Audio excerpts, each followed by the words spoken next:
Are you a food lover? Think you could scarf down 12 pounds of burritos in 12 minutes? Or how about 4 pounds of tiramisu in 6? Let us go to our field correspondent Ella Morton, who has mustered up the courage to catch up with the world champion competitive eater Janus, also known as Eater X, and Nathan's Hot Dogs in New York City to find out how he's trained himself to do just that. Thank you very much, Molly. I'm here with Janus, who a few weeks ago put 53 of these down his gullet. He's a competitive eater known on the circuit as Eater X, and today we're asking him for his secrets. How did you get started in the competitive eating world?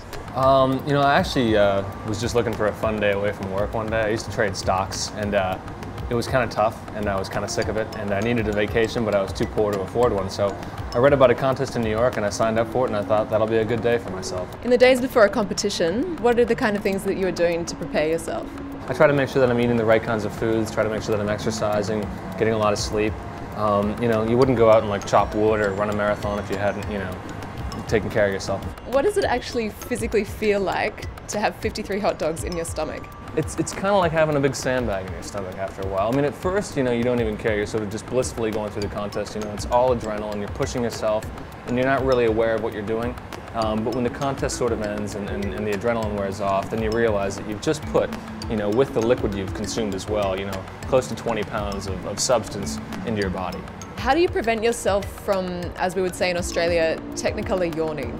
There's a matter of pride, I think, at least with me. And I feel like if you go out there and eat 53 hot dogs on the 4th of July, you really ought to have to live with the consequences. It's personal responsibility. And you must get this question all the time, but how on earth do you stay so svelte?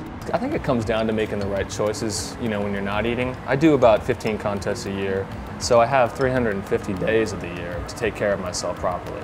So I exercise, I eat a fairly responsible diet, high in sugar, low in fat, and that seems to do the trick. What would you say is your greatest triumph? I became the third person to eat 50 hot dogs in a Nathan's sanctioned contest, and that was a pretty special moment. It's something that a lot of people really never thought I would accomplish. It's something that until this year I didn't believe I could do either. So to go out there and do something that you've pretty much written off as a possibility in life, it feels pretty special.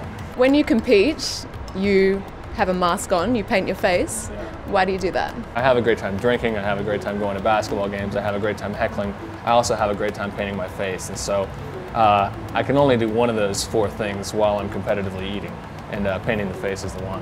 What made you want to become a competitive eater? What's your inspiration? It actually kind of came down to credibility. I love hot dogs, and I wanted people to know how good hot dogs were.